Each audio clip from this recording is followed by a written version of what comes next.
खमा गणी हुकम, जय माता की। कैसे हैं आप सभी? सबसे पहले तो आप सभी को श्रावण मास की बहुत बहुत शुभकामनाएं। आशा करती हूँ कि सावन का महीना सबके जीवन में खुशियाँ लेकर आया है और बहुत सारी बरसात हो रही है। भगवान मेहरबान है।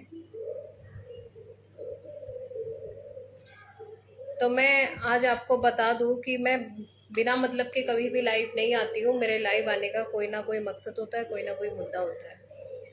तो जैसा कि मैं रोज न्यूज़ वगैरह देख रही हूँ, न्यूज़ पढ़ रही हूँ, तो उसमें एक मेरे को विशेष मुद्दा दिखाई दिया, आरटीई का, राइट टू एजुकेशन, शिक्षा का अधिकार। तो मैं उसको रोज पढ़ रही हूँ और काफ़ी स्कूल्स वगैरह की जब मैं देखती हूँ तो स्कूल्स काफ़ी मनमानी कर रहे हैं अपनी, और अभिभावक काफ़ी परेशान हैं इन चीज़ों से।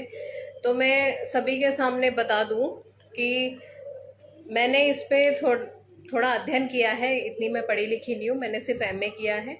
तो मैं कोई वकील तो हूँ नहीं कि मैं आपके सामने टोटल अधिनियम वगैरह कब लागू हुआ, कब क्या हुआ, मुझे याद हो तो मैं आप लोगों को बोल दूं। बस थोड़ा सा रीड किया है तो मैं आप लोगों को बता दूं।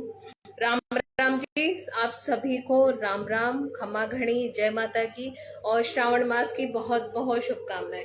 तो अगर आप लोगों को आरटीई के बारे में कोई जानकारी है तो प्लीज़ आप लोग कमेंट्स करें, क्योंकि बहुत ज़्यादा कंफ्यूजन हो रहा है पेरेंट्स को भी, और स्कूल्स तो अपनी मनमानी कर ही रहे हैं, वो तो कंफ्यूज हैं ही। चलो, तो मैं बता दूं कि 86वें संवैधानिक संशोधन अधिनियम 2002 ने भारत के संविधान में अनुच्छेद 21A को 6 से 14 साल के बच्चे, जो भी 6 से 14 साल के बच्चे हैं, अनुच्छेद 21A के तहत उनको एक मौलिक अधिकार दिया था।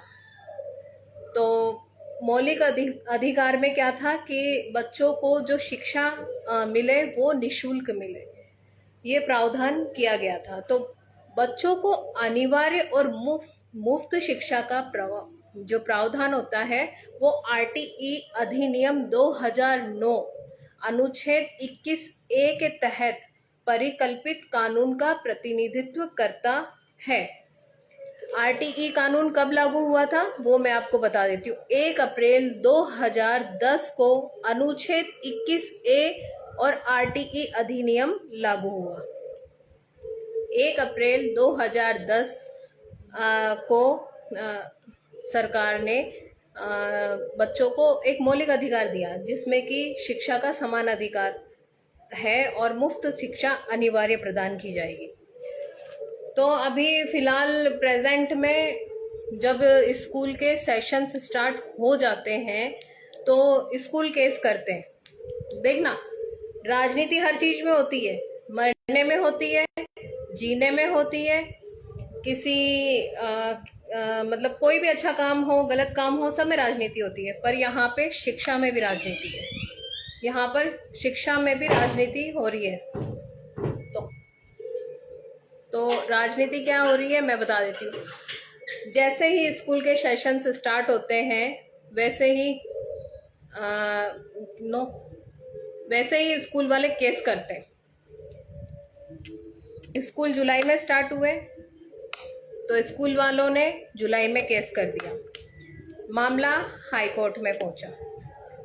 मामला हाई कोर्ट में क्या पहुंचा कि राज्य सरकार हमें फीस वगैरह नहीं दे रही है तो हम बच्चों का एडमिशन नहीं लेंगे, ऐसा करके केस था। तो केस कर दिया।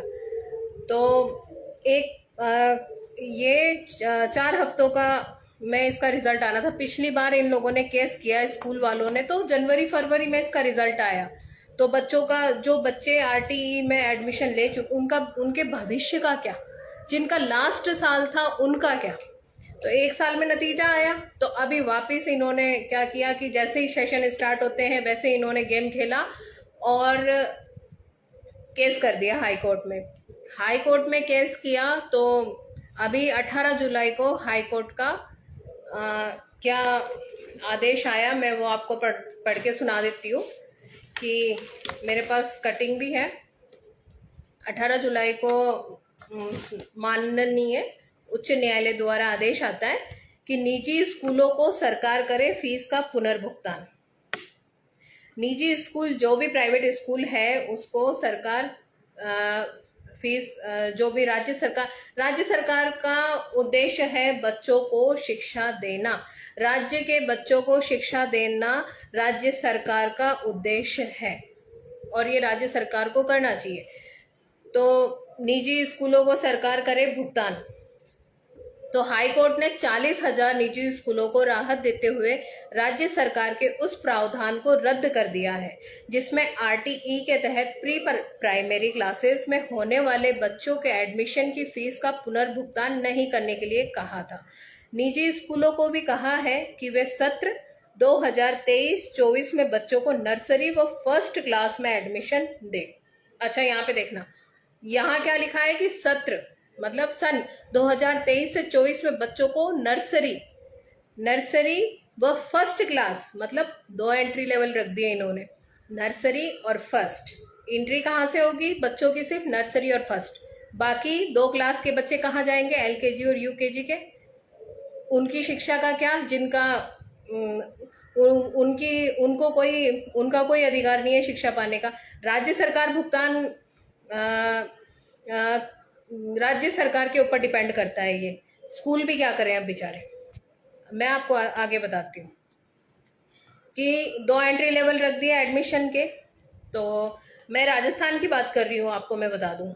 तो राजस्थान में जस्टिस हैं इंद्रजीत सिंह जी ने ये आदेश निर्जा मोदी एसएमएस व स्कूल क्रांति एसोसिएशन व अन्य स्कूलों की याचिकाओं पर दिया।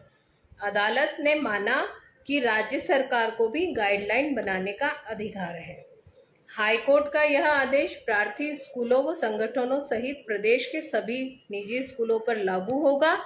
इन याचिकाओं में निजी स्कूलों ने आरटीई के तहत लेवल व फर्स्ट क्लास में एडमिशन के लिए बनाई गई गाइडलाइन व फर्स्ट क्लास में ही फीस के भुगतान के प्रावधान को चुनौती दी थी।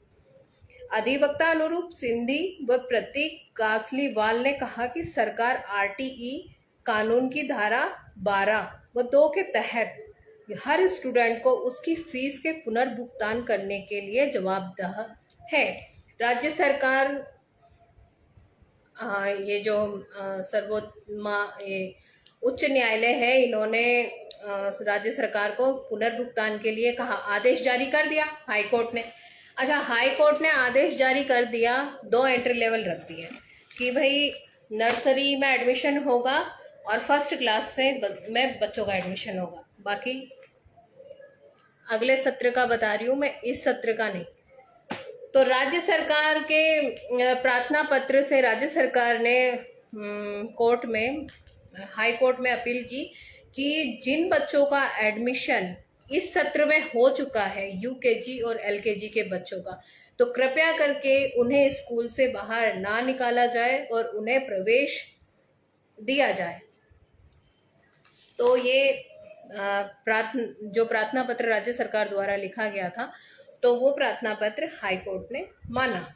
फिर 20 जुलाई को आदेश आता है माननीय उच्च न्यायालय द्वारा कि स्कूलों को कहा उच्च न्यायालय द्वारा कि वे शिक्षा का अधिकार अधिनियम के तहत केजी, एलकेजी, यूकेजी में प्रवेश पा चुके विद्यार्थियों को नहीं हटाए। जस्टिस इंद्रजीत सिंह जी ने यह आदेश क्रांति एसोसिएशन व अन्य की याचिका में राज्य सरकार की ओर से पेश प्रार्थना पत्र को निस्तारित करते हुए दिए। तो अब एलकेजी, यूकेजी में जो बच्चे प्रवेश पा चुके हैं उन बच्चों को नहीं हटाया जाएगा। इस बार जिनका एडमिशन हो चुका है, जिनका नाम आ चुका है कि आपका बच्चा इस स्कूल में प्रवेश पा चुका है, तो अब बात होती है स्कूल की। अब अभिभावक जाते हैं स्कूलों में जाते हैं, फॉर्म वगैरह लेके जाते हैं कि मेरे बच्चे का आपके स्कूल में नंबर आया है। मैं राजस्थान की बात कर रही हूँ, मैं आपको फिर बता दूँ। अभिभावक कहते हैं मेरे बच्चे का आपके स्कूल में नंबर आया है, तो स्कूल वाले बात करने को तैयार नहीं। रिसेप्शन पे जाके बोलो तो हमारे पास ऐसा लिखित में कोई आदेश नहीं आया है। आपके पास लिखित में आदेश नहीं आया, जब आपने केस किया था तब आपके पास लिखित में आदेश आया था। लिखित आपका हाई कोर्ट आपका थोड़ी है, संविधान आपका थोड़ी है जो आपको लिखित में आदेश आएगा, वो तो कोर्ट ने जारी कर दिया है। पेपर्स और आजकल सोशल मीडिया पे सब एक्टिव है, तो वो तो सबको दिखाई दे रहा है कि कोर्ट ने क्या बोला है। अब स्कूल कहते हैं कि हमारे पास लिखित में कोई ऑर्डर नहीं आया है, तो हम LKG और UKG के बच्चों का एडमिशन नहीं लेंगे। अब ये बच्चे कहाँ जाएंगे? 1 महीने की इनकी पढ़ाई लॉस हो चुकी है, बच्चों का भविष्य खतरे में है। बच्चों को समझ में नहीं आ रहा है कि हम RTE के तहत हमारा एडमिशन भी हो चुका है, हम कहीं और एडमिशन ले। पेरेंट्स को भी समझ में नहीं आ रहा है, कंफ्यूज है। तो राजनीति हमारे देश में हर लेवल पे है, चाहे वो शिक्षा हो, चाहे वो जीना हो किसी का, चाहे वो मरना हो।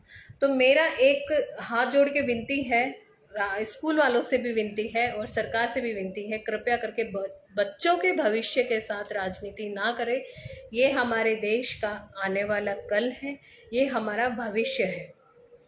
तो मैं भी स्कूल में गई थी, मैं उस स्कूल का नाम नहीं लेना चाहूँगी,